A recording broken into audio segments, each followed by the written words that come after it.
तर मुंबईच्या पवईमधील जयभीम नगरामध्ये पालिकेने 6 जूनला कारवाई केली आहे। त्यावेळी त्या वस्तीतील घरं पाडून अतिक्रमण हटवण्यात आली।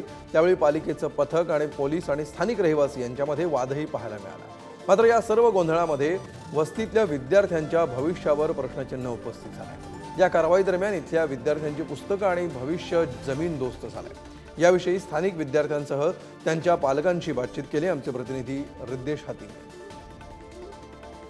6 जूनला मुंबईतील पवई येथे असलेल्या भीमनगर तिकडे जे झोपडपट्टी होती ती अतिक्रमणाच्या नावाने पालिकाने जी संपूर्ण जमीनदोस्त केली।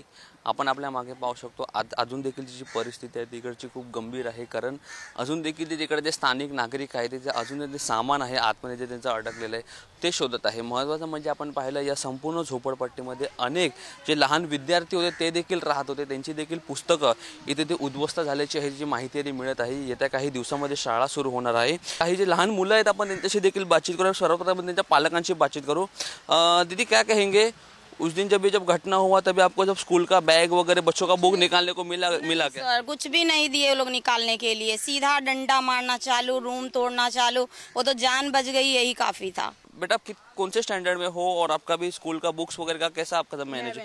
अभी 11th में है। मेरा ट्यूशन चालू हो गया था तो इसलिए मेरे पापा ने बुक खरीद के दिया था मेरे को, और जितना भी बुक था ज़्यादा दिन का नहीं हुआ था, 2-3 दिन पहले खरीदा था। और उन लोग ने तोड़ने आ गए, हम लोग ने बोला कि हम लोग को निकालने दो, तो पुलिस लोग बच्चे लोग को भी नहीं छोड़ रहे थे, सबको मारे थे एक एक जन को।